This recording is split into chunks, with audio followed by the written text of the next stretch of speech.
at the very moment that Russian tanks were rolling across the peaceful border of Ukraine for the first time, you tweeted at 11:30 p.m. your time, "This war and suffering could have easily been avoided if Biden administration / NATO had simply acknowledged Russia's legitimate security concerns regarding Ukraine's becoming a member of NATO." Did you say that, yes or no? I believe you're reading my tweet, Senator. Yes is the answer. A few months later, you said on your podcast, and I quoted it, quote, "But this regime change war against Russia that the U.S. and NATO are waging via their proxy in Ukraine didn't begin when Putin invaded Ukraine. They had their eyes set on this objective long before that." Did you say that, yes or no? I believe you're reading my tweet. Thank There's you. a lot the answer more. Is yes. You're quoting a podcast that provided much more I'm happy to have a context. conversation with the chairman about whether I'm taking anything out of context. I don't think I am. And your answer is yes.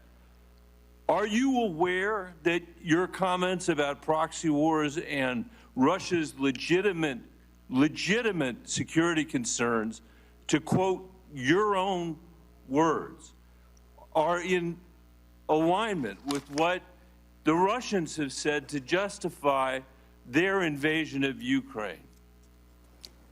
Yes or Senator, no? I don't pay attention to Russian propaganda. My goal is to speak the truth, the answer is regardless no. of whether Thank you like it or not. I'll take it. That's fine. You said you are used to speaking truth to power. Yes. I'm shocked to hear you now say that, you are agreeing. I'm not shocked because I know you said it. You are agreeing that you basically said that Putin was justified in rolling over the peaceful border of Ukraine, the first time since World War II that a free nation had been invaded by a totalitarian state. And you were there at 11:30 p.m. that night to say that you were with them, not us. And let me tell you something. You say you don't know because you don't read Russian propaganda. Russian state TV then aired your comments. Did you know that? Our opening clip was Senator Michael Bennet of Colorado grilling Tulsi Gabbard, Trump's pick for Director of National Intelligence, an appointment cheered by Russian state TV. I cannot stress this enough. Several reports have confirmed that Gabbard is in a cult called the Science of Identity Foundation, founded by a white guy in Hawaii named Chris Butler. Butler reportedly lives in a compound covered in aluminum foil and requires that his followers isolate for 2 weeks before meeting with him in person. You may hear that Gabbard is Hindu, but mainstream Hindus reportedly have a problem with that, pointing out she's in a cult founded by a white guy who's very, very weird. They're all weird. Tim Walz was absolutely correct. And David Plouffe, the overpaid consultant, should have never have neutered him during the height of the campaign in 2024 when we needed Tim Walz to just unleash the beast. During Gabbard's rising political career, she reportedly paid a lot of money to a PR firm to kill stories exposing her weird cult. Gabbard came to fame parroting Kremlin disinformation over the years, including defending Assad's mass murder in Syria and Putin's genocidal invasion of Ukraine that includes rape and mass kidnapping of children. With Gabbard in charge of America's entire intelligence community, her cult leader and her allies in the Kremlin are essentially in charge of America's intelligence community. She is on a long list of extremely dangerous Trump appointments that must be stopped. So call your senators. Yes, it makes a difference. Even if you're in a Republican hostage state, your phone calls matter. Call to demand they vote no on Tulsi Gabbard, RFK Jr., and Kash Patel. RFK Jr.'s sister said that he would put small animals in a blender. Like, that's serial killer stuff right there. And Kash Patel, my God, I don't even know where to begin with him. Creepy vibes from that one. Make some joyful noise with your phone calls of saying no. You can even do it in the sassy voice of my 2-year-old. No is my kid's absolute favorite word right now. So just call, be a pain. That's what's going to save us now. Make that noise, make that noise. Refuse to accept any of this as normal because it's not. Some good news, finally. Democrats won an Iowa Senate seat in a district that Trump won by 21% in a clear rebuke. This means that Americans are continuing their pattern of ping-ponging between political parties as they have been since the 2000 election. They've done this 16 times, switching between Republicans, Democrats. This indicates that the midterms will be a big anti-Trump backlash, but will we still have elections? Investigative journalist Greg Palast will soon be back on the show to discuss his analysis on how Republicans illegally tipped the scales for Trump in 2024 and ways we can protect the vote. Two pieces I must flag for you. If you're not familiar with the name Curtis Yarvin, he's a tech Nazi that dreams up ways to mass murder us to usher in a monarchy. I'm not making that up.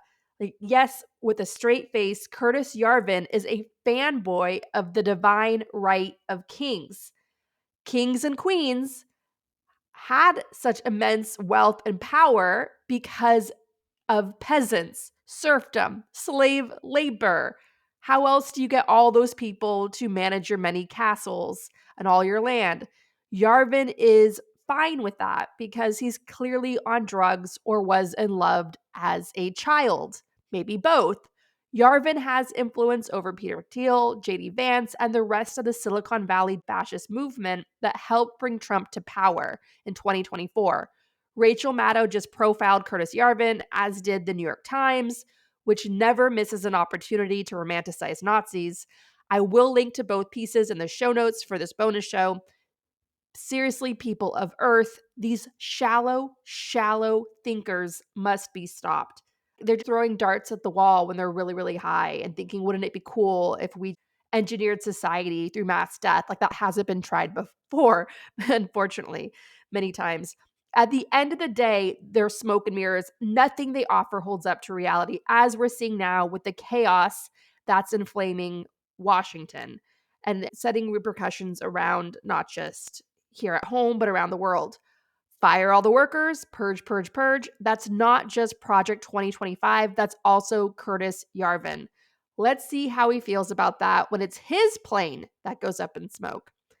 In this week's bonus show, Terrell Starr of the Black Diplomats podcast and Substack, we begin a very delicate conversation on how the left can unite when so many of us still feel divided over an existential election loss, where many stayed home as a protest vote, mostly over Gaza. And now Trump is calling for ethnic cleansing in Gaza, just as we warned. It's a heated discussion that continues to divide the left, with some saying, "We told you so," and others saying, "Don't blame us for not voting, blame the Democrats for funding a genocide." How are we going to take on the oligarchy when we remain divided? That's the reason for this conversation. We need to be honest about where we are, how we got here, even if that's a difficult conversation to have. This full bonus show is for our Patreon subscribers, so be sure to become a member. Annual subscriptions are available. And if you're already a member, you can give the gift of membership. We have a lot of exciting events coming up. Beneath the show notes of each episode, you can find our event calendar to better track events, everything that's happening, including our committee projects and all the fun stuff that gets developed in our Monday Gaslit Nation salons. Here's a look at our latest, with more to come.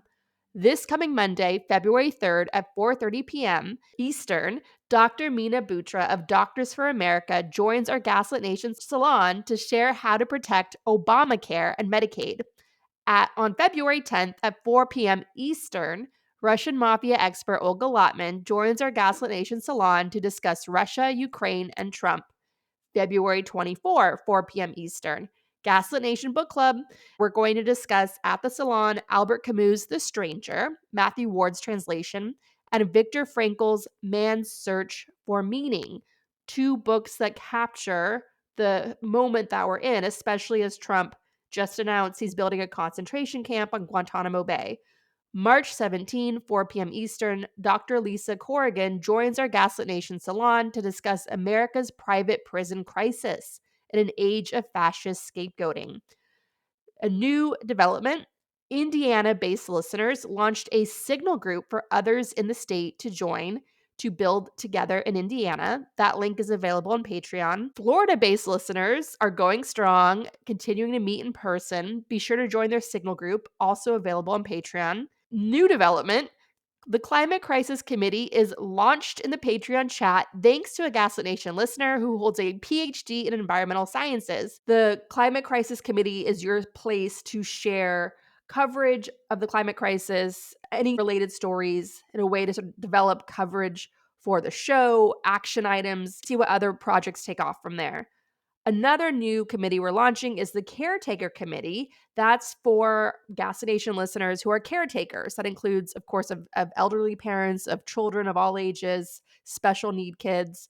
That's your place to connect with other caretakers, share resources, vent, find community. Just know that you are supported and not alone. We're also launching a new public safety page on gaslitnationpod.com to help you better protect yourself from the onslaught of deregulation and criminal lack of communication during a time of deregulation and the threat of bird flu. So if you want an easier way to track recalls, virus threats, and more, check out the new public safety page. We're going to update it as more resources become available. Now, finally, I have some great news. Our hyper-normalization survey got swamped with responses that the page crashed. Working on fixing some things, but you can still submit your answers by email. So check out the link and take Gaslit Nation's hypernormalization survey to stay grounded in reality, in the truth, by tracking all the weird changes happening all around you. Put it in writing. It's therapeutic, and it's also important in tracking the history of today and creating a historical truth as they're going to try to gaslight us and rewrite everything that's happening. And then finally, the salons are happening every Monday, 4 p.m. Eastern, or over Zoom, where we record the first 40 minutes and share that on Patreon for a community. If you want to join us, we're at patreon.com/gaslit. Thank you to everyone who supports the show. This community is helping me stay grounded. Yes, we can fight back.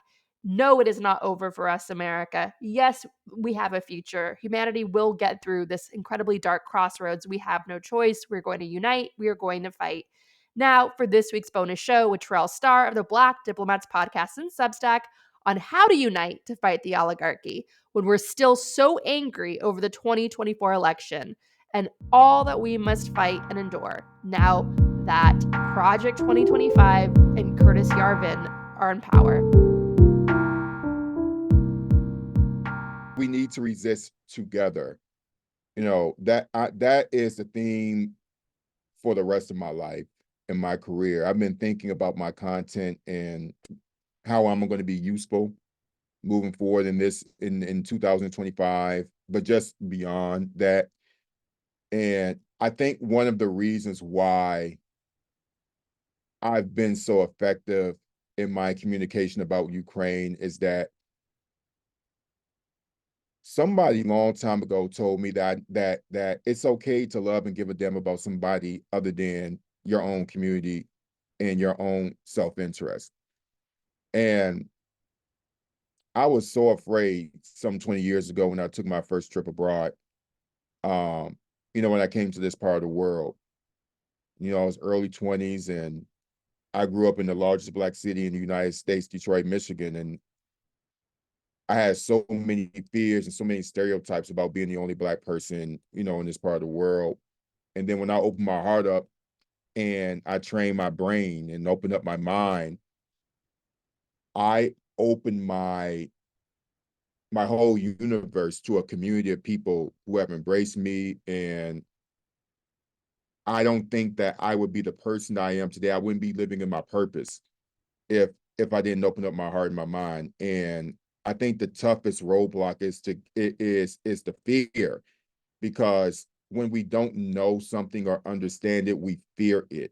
And for a propagandist, for an extremist, for a fascist, They live off of our fear. That is what they do. And we cannot defeat fascism within our individual communities. It is not possible. It's pretty much like we need the army, we need the navy, we need everyone together, because if we spend so much time fighting our individual battles, we will never win the war. The fascists, Viktor Orban, the Elon Musks of the world, Trump, the extremists in Europe, they all understand that they are fighting a war. Meanwhile, we as divided peoples who are harmed by all of this, we're fighting our individual battles, and fascists love to see that. We're on the treadmill and we're not going anywhere. I care so much about being in Ukraine. It actually requires me to be intellectually and emotionally mature when I hear things that I don't like to hear, when I hear people who are ignorant. Like, my whole mission is to transform the way that we think about each other as human beings. Because what they're doing is that they're influencing how we should think about each other as human beings. That's what they're doing. That's why this fascism is working in the United States of America. Donald Trump said those Haitians, those Mexicans, those people from Guatemala, those Chinese, you need to fear them. I don't need to give you a reason. I just need to tap into the fact that you feel disaffected, that you feel like something is not given to you that you feel like you deserve. That's all I have to do. It doesn't take much. And so we are going to have to train ourselves that much harder to realize, why do people want us to fear each other? Why should we be afraid? That's a very stressful existence. Once I got over my fears and my stereotypes of stepping out of my comfort zone, I have never been freer. I've never been freer.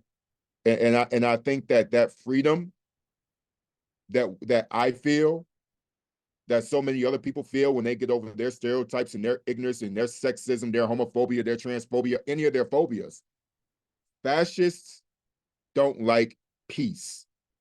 They don't like freedom. They don't like freedom of your bodies. They don't like freedom of your minds, okay? And that's what I'm talking about. Once we free our minds, everything else will be free as well. And the best way that we can become free of this fascism is when we realize that the person sitting across us from us is not necessarily the direct impetus and reason for all of the harm that's happening in our lives. And so once we realize that we go after systems and holding the people who maintain those systems accountable, we will be unstoppable. And everyone will have to answer to us, including the people of goodwill and Democrats, because the Democrats are the ones that we can convince, because they're the ones that have between the two of the parties, the conscience, right? We were very much rather challenge Democrats than try to beat our heads against a brick wall of fighting Republicans. But that's the main thing. If anything that I leave you all with is that if a young man out of Detroit, Michigan can go to Eastern Europe and be around a whole bunch of people who hasn't been around before, and some 20-some years later, I'm in Ukraine during a war. I'm here because I'm devoted to my fellow human being. And that's going to be my life, because we are not supposed to have this much animus towards each other. And that's what's happening. As soon as we release all that, then there's no way for Trump to exist, because hate is oxygen for a fascist. And if we eliminate that, they can't breathe, and that means they can't exist. Can I ask your advice on something as a friend and obviously as a global analyst? One thing I'm struggling with, you and I spent this last year warning everyone, warning the Biden administration that you're going to lose. The Democrats are going to lose this election because of Gaza. We said that very early, and we were right. Mm-hmm. And then we also spoke directly to all of those whose hearts were breaking over Gaza and couldn't bring themselves to vote. But we kept telling them, I understand this is brutal. It's the worst, but understand the moral choice here is to vote for the lesser evil because otherwise the brutality that's going to be unleashed on the entire world is going to undermine our efforts to help Gaza. So the moral choice is clear. And yet those folks did not listen. And we're seeing that in this extremely close election, it worked.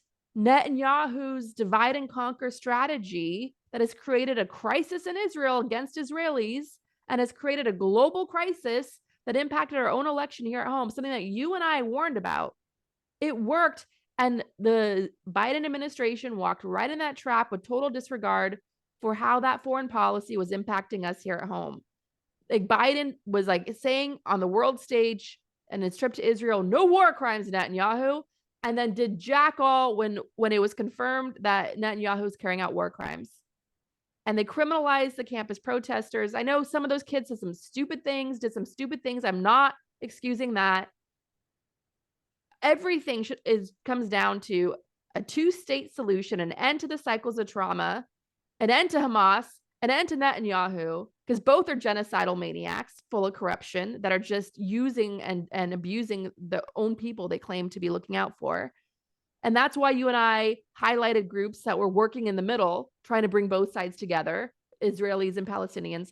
But my larger point is, obviously, no one in their right mind should highlight all these reports of Gaza being turned into Trump beachfront property now and say, we told you so. Because it's horrible what's happening to those people, right? At the same time, I'm seeing these clusters of these cloistered people on the left saying proudly they did not vote for Kamala because they took this higher ground, which really wasn't a higher ground. You've got blood on your hands now. So much blood on your hands. What do you say to those smug assholes on the left that instead of being like, damn, we fucked up, we should have just voted for this lesser evil? Well, most of those smug assholes on the left, most of the ones that I think you're referring to, they're all white people. And they're all kind of well-to-do white people who are going to be okay, right? So it's a philosophical thing for them. In regards to a lot of these folks who kind of voted for Joe Stein, when I think about a lot of these communities, first generation Arab American communities, the fundamental question we have to ask ourselves is, how do they view their political power? So the way that Black Americans view their political power is that we've always picked the lesser of two evils. So we've done a lot of harm reduction in our political choices.